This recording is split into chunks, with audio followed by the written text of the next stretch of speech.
Welcome back to Cheddar's Opening Bell. From the world's largest meat company to transportation systems in New York and Massachusetts, ransomware attacks are increasing in severity and are costing millions of dollars to remedy.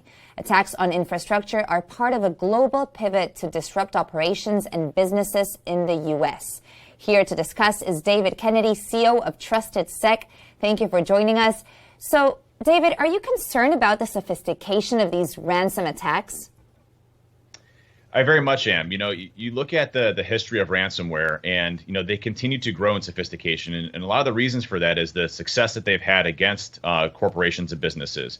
When you look at what's happening, these ransomware groups, you look at just the most recent one with Revil that hit JBS, their net estimate per year is over $100 million. Raya, several hundreds of millions of dollars. These ransomware groups are making substantial amounts of money, and what they're doing thus in turn is spending more money on research and development, focusing on more sophistication levels, and they're hitting larger and larger targets, which we saw with JBS, Colonial, Universal Health Systems, Acer Computers. The list continues to grow on how large these organizations are getting. So it's no longer small to medium-sized businesses that are at risk. It's our critical infrastructure. It's some of the largest companies in the world now that are on notice with these ransomware groups.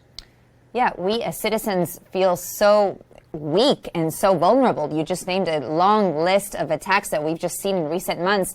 Do the hackers have other weapons that are just as destructive as ransomware?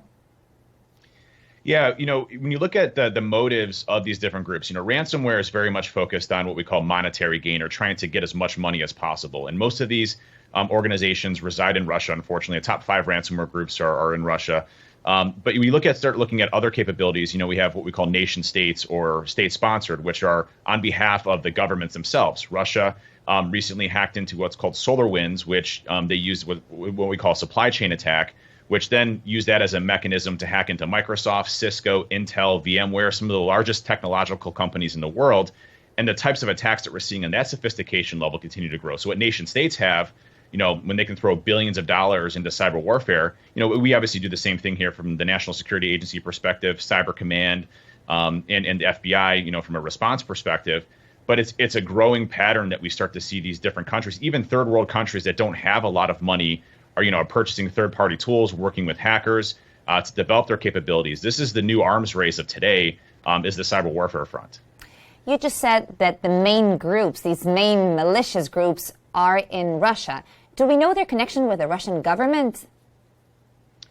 So it's loosely attributed, and this is the problem that we have, is that Russia allows these organizations to run with impunity within the country as long as they don't target Russian-based interests. So as long as they're creating chaos here in the United States and our allies, it's perfectly fine to conduct these operations. We don't know to what extent Russia knows every target that they're going after. What's peculiar in these specific instances around Colonial and JBS, around our critical infrastructure, is that, it's right around a new administration time. There's a big summit coming up. There's a big meeting between, President Biden and Putin. And these attacks, typically, we don't see ransomware groups targeting critical infrastructure. It's a little unusual, but we don't know to what extent Russia involvement around the day-to-day operations are there. But we do know that Russia allows them to operate and to cause, chaos here in the United States on our companies, on our critical infrastructure, without having to worry about, these groups having to worry about getting arrested or, being extradited. We know exactly who these individuals are, where they live. We've tried extradition requests for a number of these different members and groups. We just can't get them because Russia allows them to play on that type of field without any type of hindrance whatsoever from a law perspective. And what are the major challenges in detecting and stopping these cyber attacks? Because it doesn't seem as if the U.S. government is being able to stop them. We're seeing one per month. Yeah, the U.S. government really has a challenging time because if you look at critical infrastructure, for example, over 85% of critical infrastructure is private corporation owned. When the government comes in, it's usually from what we call an incident response perspective, or they're responding to somebody that's already been hacked. It's really important and imperative that these organizations, especially in the critical infrastructure front, are focusing on their cybersecurity programs. When we look at a defensible position in cybersecurity, we have to be able to respond to these much faster. When the attackers have 1 week, 2 weeks, 3 months inside of an organization to learn how a business operates and to inflict the most amount of damage, that's where we see these types of big breaches where they're halting production of oil or other areas because they've had maintained access for a large period of time. So companies need to focus on their cybersecurity programs, one, focusing on the basics and really trying to protect hackers from breaking in the first place, either through phishing or hacking through websites or other methods. But also the detection part is really the critical aspect here, where companies really need to focus on getting their logs, getting their data, understanding what these types of attacks look like, because they are very identifiable in their organization if they're focusing on those types of areas to look at. So monitoring detection becomes really important. But for businesses, I would heavily recommend some basic steps: multi-factor authentication, making sure that you have two forms of authentication for your users, and especially privileged accounts, can really go a long way in stopping a lot of these attacks.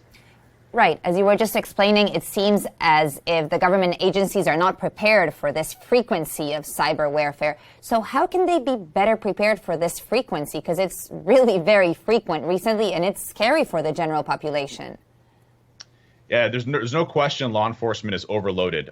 We have what we call business email compromises, where you have less sophisticated groups going after financial information and trying to do fraud that way. You have organized crime groups focusing on ransomware. You have nation state attacks. It's literally complete chaos right now that we see on the cyber warfare front. And what really needs to happen is a policy shift to hold these countries that have these groups with impunity, hold them liable just as they would, the individual groups or the country. So, we have to really focus on, listen, Russia, if you're going to house these individuals and you're going to allow them to operate, we're going to, assume that you're allowing them to operate, and we're going to hold you accountable from a government perspective, whether that's sanctions, other offensives that we can do from a cyber warfare perspective. Those types of policies really start to curb, the ability for those groups to operate by putting pressure on these governments.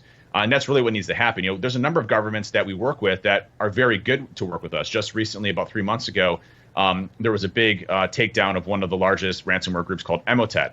The problem, though, is as soon as we took down Emotet, 4 other groups took their spot. So, we really have to focus on that. We have to focus on trying to figure out how we don't pay these ransomware groups to cut their revenue streams. There's a few different areas that we can tackle, but it's unfortunately from a U.S. government perspective, it's really reactionary. They don't like meddling in private sector businesses. And we can't always rely on the government from helping us from that side, because they're just overloaded with everything else. Right. Talking about payments, Colonial Pipeline decided to pay. Do you think that was a mistake, or was it the right move?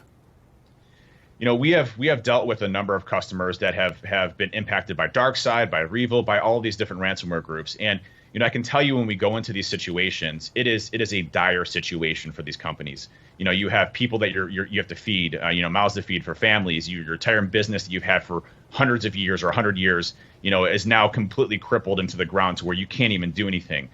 So I don't fault Colonial for making the payments. These groups and organizations typically have no other resort to become operational again, and I really blame these ransomware groups for it.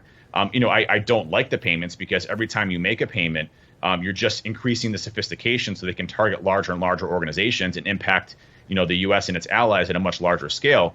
But at the same time, there's really no other option, because we are not putting pressure on the governments that house these organizations in the first place. So it's really a policy failure on us, and it's not a specific administration. This goes back, countless administrations on the cyber warfare front, where we've just allowed it to get out of control. We've not defined what cyber warfare is. So these companies, they literally have no other resort. They have to do this in order for the business to operate and recover. And I've talked to executives all over the place that have gone through this. I mean, it's so devastating to them, to their employees. It's one of the most dire situations you can ever possibly imagine. And they really have no other mechanism out other than to pay their ransom, unfortunately. Thank you so much. Great insight, David Kennedy, CEO of TrustedSec.